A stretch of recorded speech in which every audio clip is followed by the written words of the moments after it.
ರಾಮಲಿಂಗಾರೆಡ್ಡಿ ಆಯಿತು, ಇದೀಗ ಕೃಷ್ಣ ಬೈರೇಗೌಡರ ಅವರ ಸರದಿ. ಅಸಮಾಧಾನ ಜೋರಾಗಿದೆ. ಖಾತೆ ವಿಚಾರಕ್ಕೆ ಸಂಬಂಧಪಟ್ಟ ಹಾಗೆ ನೂತನ ಸಚಿವ ಸಂಪುಟದಲ್ಲಿ ನೂತನ ಸಚಿವರುಗಳು ಅಸಮಾಧಾನವನ್ನ ಹೊರಹಾಕ್ತಾ ಇದ್ದಾರೆ. ಈಗ ಸಿಎಂ ಡಿಕೆ ಶಿವಕುಮಾರ್ಗೆ ಮತ್ತೆ ಶುರುವಾಯಿತು ಖಾತೆ ಕ್ಯಾತೆ. ಬೆಂಗಳೂರು ಅಭಿವೃದ್ಧಿ ಖಾತೆ ನೀಡಿರೋದಕ್ಕೆ ಅಸಮಾಧಾನ ಇದೆ ಕೃಷ್ಣ ಬೈರೇಗೌಡರಿಗೆ. ಬಿಡಿಎ ಬಿಎಂಆರ್ಡಿಎ ಹೊರತುಪಡಿಸಿ ಖಾತೆಯನ್ನು ಹಂಚಿಕೆ ಮಾಡಿದ್ದಾರಲ್ಲ, ಇದಕ್ಕೆ ಅಸಮಾಧಾನ. ಈ ಹಿನ್ನೆಲೆ ಬೇಸರವನ್ನ ಹೊರ ಹಾಕಿದ್ದಾರೆ ಸಚಿವ ಕೃಷ್ಣ ಬೈರೇಗೌಡರು. ಡಿಕೆಶಿ ಸುರ್ಜೇವಾಲಾ ಬಳಿ ಕೃಷ್ಣ ಬೈರೇಗೌಡರು ತೀವ್ರ ಅಸಮಾಧಾನವನ್ನ ಹೊರ ಹಾಕಿರೋದು. ಆ ಎರಡು ಬಿಟ್ಟು ಯಾಕೆ ಖಾತೆ ಕೊಟ್ಟಿದ್ದಾರೆ ನನಗೆ? ಬಿಡಿಎ ಇಲ್ಲ, ಬಿಎಂಆರ್ಡಿಎ ಕೂಡ ಇಲ್ಲ, ಆದರೂ ಕೂಡ ಬೆಂಗಳೂರು ನಗರಾಭಿವೃದ್ಧಿ ಸಚಿವ ಅಂತ ಯಾಕೆ ಕೊಡಬೇಕಾಗಿತ್ತು? ನನಗೆ ಬೇಕಾಗಿಲ್ಲ ಖಾತೆ. ಇದು ನನ್ನ ಕಂದಾಯ ಇಲಾಖೆನೇ ಚೆನ್ನಾಗಿತ್ತು, ಇನ್ನೂ ಸ್ವಲ್ಪ ಕೆಲಸ ಕಾರ್ಯಗಳು ಬಾಕಿ ಇತ್ತು, ಅದರಲ್ಲಿ ಮಾಡ್ಬೋದಾಗಿತ್ತು. ಖಾತೆ ಹಂಚಿಕೆ ಮಾಡಿದ್ಮೇಲೆ ಬೇರೆ ಖಾತೆ ಕೊಟ್ಟ ಮೇಲೆ ಆ ಎರಡನ್ನ ಯಾಕೆ ಇಟ್ಕೊಂಡಿದ್ದೀರಿ? ಬಿಡಿಎ ಇಲ್ಲ, ಬಿಎಂಆರ್ಡಿಎ ಕೂಡ ಇಲ್ಲ. ಹಾಗಾಗಿ ಅಸಮಾಧಾನ. ರಾಮಲಿಂಗಾರೆಡ್ಡಿಯವರು ಇದೇ ರೀತಿಯಾಗಿ ಅಸಮಾಧಾನ ವ್ಯಕ್ತಪಡಿಸಿ ರಾಜೀನಾಮೆಯನ್ನು ಕೊಟ್ಟು ಮತ್ತೆ ಹೆಂಗೋ ಸಮಾಧಾನ ಮಾಡಿ ಸಮಾಧಾನ ಪಡಿಸಿದ್ದಾರೆ. ಈಗ ಅದಾದ ನಂತರದಲ್ಲಿ ಒಬ್ಬೊಬ್ಬರೇ ನಾಯಕರು ಈಗ ಅಸಮಾಧಾನವನ್ನು ಹೊರಹಾಕ್ತಾ ಇರೋದು. ಈ ವಿಚಾರಕ್ಕೆ ಸಂಬಂಧಪಟ್ಟ ಹಾಗೆ ಈ ಸಾಲಿನಲ್ಲಿ ಹಲವು ನಾಯಕರು ಕೂಡ ಇದ್ದಾರೆ ಕಾಂಗ್ರೆಸ್ನಲ್ಲಿ. ಈ ಹೊಸ ಸರ್ಕಾರಕ್ಕೆ, ಅದು ಕೂಡ ಡಿಕೆ ಶಿವಕುಮಾರ್ ಅವರು ಸಿಎಂ ಆಗಿ ಪದಗ್ರಹಣ ಸ್ವೀಕರಿಸಿದ ನಂತರದಂತೂ ಖಾತೆ ವಿಚಾರದಲ್ಲಿ ಸಿಕ್ಕಾಪಟ್ಟೆ ಖ್ಯಾತೆ ಶುರುವಾಗಿದೆ. ಈ ಸಮಸ್ಯೆಯನ್ನು ಬಗೆಹರಿಸೋದೇ ಒಂದು ರೀತಿಯಲ್ಲಿ ಈಗ ದೊಡ್ಡ ಹೋರಾಟವನ್ನು ಮಾಡಬೇಕಾಗಿರೋದು. ಒಬ್ಬರಾದ ಮೇಲೆ ಒಬ್ಬರಿಗೆ ಅಸಮಾಧಾನವನ್ನು ಹೊರಹಾಕ್ತಾ ಇದ್ದಾರೆ.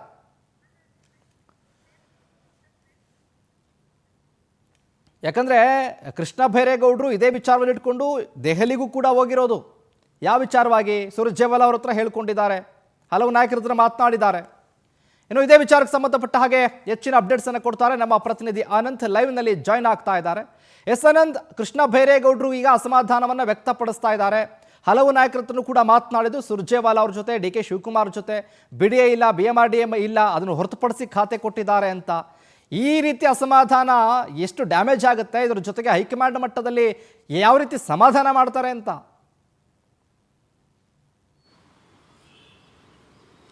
ಶಿವಕುಮಾರ್, ಪ್ರಮುಖವಾಗಿ ಡಿ ಕೆ ಶಿವಕುಮಾರ್ ಅವರ ಸಂಪುಟ ರಚನೆ ಆಗ್ತಾ ಇದ್ದಂತೆ ಅಸಮಾಧಾನ ಭುಗಿಲೆದ್ದಿರ್ತಕ್ಕಂಥದ್ದು. ರಾಮಲಿಂಗಾರೆಡ್ಡಿ ಅವರಿಗೆ ಬೆಂಗಳೂರು ಅಭಿವೃದ್ಧಿ ಖಾತೆ ಕೊಟ್ಟಿಲ್ಲ ಅಂತ ಅವರು ಸಿಕ್ಕಾಪಟ್ಟೆ ರೆಬೆಲ್ ಆಗಿದ್ರು. ಸಚಿವ ಸ್ಥಾನಕ್ಕೂ ಕೂಡ ರಾಜೀನಾಮೆಯನ್ನು ಕೊಟ್ಟಿದ್ರು. ತದನಂತರ ಅವರ ಮನವೊಲಿಕೆ ಮಾಡಲಾಯಿತು. ಈಗ ಪ್ರಮುಖವಾಗಿ ಇನ್ನೊಬ್ಬ ಹಿರಿಯ ಸಚಿವರಾಗಿರ್ತಕ್ಕಂಥ ಕೃಷ್ಣ ಬೈರೇಗೌಡರು ಕೂಡ ಸಿಕ್ಕಾಪಟ್ಟೆ ಅಸಮಾಧಾನ ಆಗಿರ್ತಕ್ಕಂಥದ್ದು. ಯಾಕೆಂದ್ರೆ ಅವರಿಗೆ ಬೆಂಗಳೂರು ಅಭಿವೃದ್ಧಿ ಖಾತೆಯನ್ನು ಕೊಟ್ಟಿದ್ರು ಕೂಡ ಬಿಡಿಎ ಮತ್ತೆ ಬಿಎಂಆರ್ಡಿಎ ಹೊರತುಪಡಿಸಿ ಖಾತೆಯನ್ನ ಕೊಡಲಾಗಿದೆ.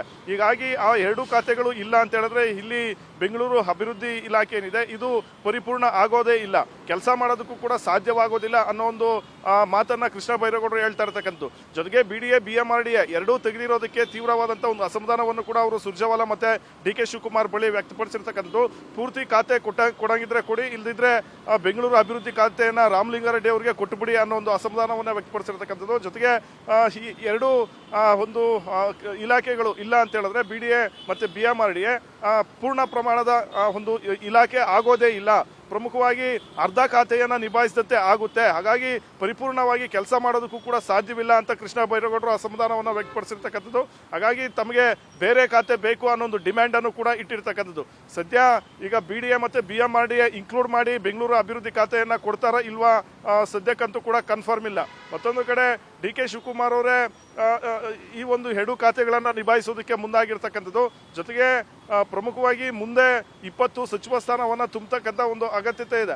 ಆ ಸಂದರ್ಭದಲ್ಲಿ ಖಾತೆಗಳ ಮರು ಹಂಚಿಕೆ ಆಗ್ತಕ್ಕಂಥ ಒಂದು ಸಾಧ್ಯತೆನೂ ಕೂಡ ಇರ್ತಕ್ಕಂಥದ್ದು. ಆಗಲಾದ್ರೂ ಬಿಡಿಎ ಬಿಎಂಆರ್ಡಿಎ ಇನ್ಕ್ಲೂಡ್ ಮಾಡಿ ಬೆಂಗಳೂರು ಅಭಿವೃದ್ಧಿ ಖಾತೆಯನ್ನ ಮಾಡಿಕೊಡ್ತಾರೋ ಇಲ್ವಾ ಕಾದ್ ನೋಡ್ಬೇಕಾಗುತ್ತೆ. ಒಂದು ವೇಳೆ ಆ ಎರಡು ಬಿಡಿಎ ಮತ್ತೆ ಬಿಎಂಆರ್ಡಿಎ ಇನ್ಕ್ಲೂಡ್ ಮಾಡದೇ ಇದ್ರೆ ಮುಂದೆ ಕೃಷ್ಣ ಬೈರೇಗೌಡರು ಕೂಡ ರಾಜೀನಾಮೆ ನೀಡ್ತಕ್ಕಂಥ ಒಂದು ಪ್ರಸಂಗ ಎದುರಾಗಬಹುದು. ಒಟ್ಟಿನಲ್ಲಿ ಡಿ ಕೆ ಶಿವಕುಮಾರ್ ಅವರ ಸಂಪುಟ ರಚನೆ ಆಗ್ತಾ ಇದ್ರೆ ಒಬ್ಬರಾದ ಮೇಲೆ ಇನ್ನೊಬ್ಬ ಹಿರಿಯ ನಾಯಕರು ರೆಬೆಲ್ ಆಗ್ತಾ ಇರ್ತಕ್ಕಂಥದ್ದು. ಸಚಿವ ಸ್ಥಾನಕ್ಕೆ ರಾಜೀನಾಮೆ ಕೊಡ್ತಕ್ಕಂಥ ಒಂದು ಎಚ್ಚರಿಕೆಯನ್ನು ಕೂಡ ರವಾನೆಯನ್ನ ಮಾಡ್ತಿದ್ದಾರೆ ಶಿವಕುಮಾರ್. ಆನಂದ್, ನಿಮ್ಮೆಲ್ಲ ಮಾಹಿತಿಗಾಗಿ